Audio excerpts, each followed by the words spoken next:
अतिवृष्टीनं बळीराजा उद्ध्वस्त, बीडमध्ये जमीन अक्षरशः खरडून निघाली. हिंगोली, लातूरमध्येही मोठा फटका.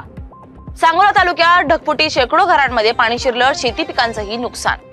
साताऱ्याच्या कुसुंबीची नाचणी, साधा समुद्रापार, 700 हेक्टरवर लागवड, 400 महिला कमवतात लाखो रुपये.